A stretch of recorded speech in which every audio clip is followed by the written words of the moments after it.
Bonjour, à l'issue d'une transformation chimique, le produit synthétisé P peut être contenu soit dans un mélange hétérogène, c'est le cas que nous avons étudié dans la vidéo sur la filtration sous vide, ou alors dans un mélange homogène, c'est le cas que nous allons étudier aujourd'hui dans cette vidéo.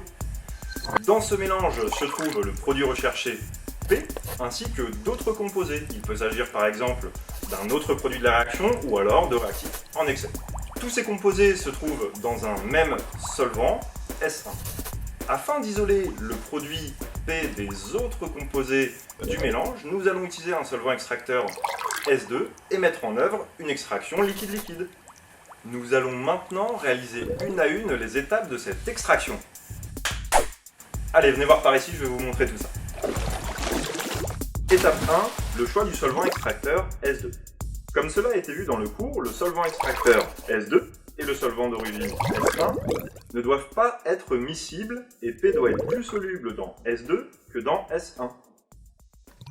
Étape 2, la mise en place du montage. On place tout d'abord l'ampoule à décanter sur son anneau.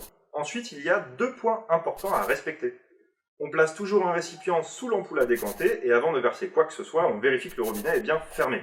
L'axe du robinet rouge doit être en position horizontale.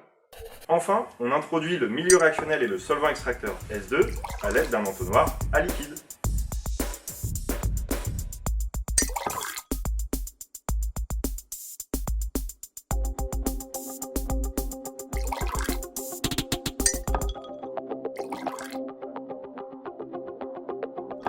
Étape 3, l'extraction. On bouche l'ampoule à décanter et on la retire de son support.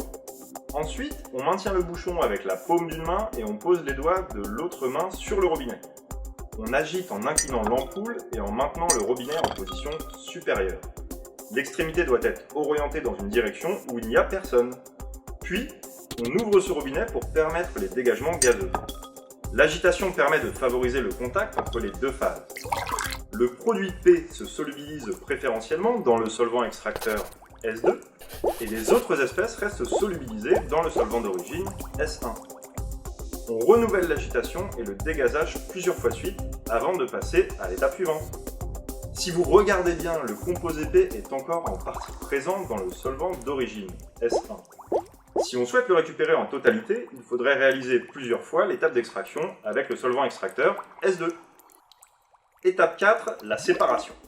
On referme le robinet, on replace l'ampoule à décanter sur son support, on débouche l'ampoule puis on laisse décanter jusqu'à observer deux phases bien distinctes.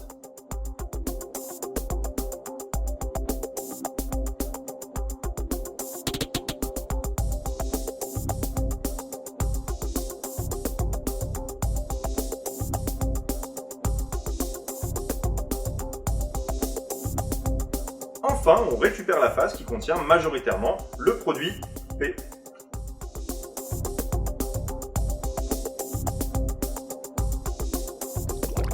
Faites attention, le bouchon ne doit fermer l'ampoule que lorsqu'il est maintenu par votre main dans la phase d'agitation.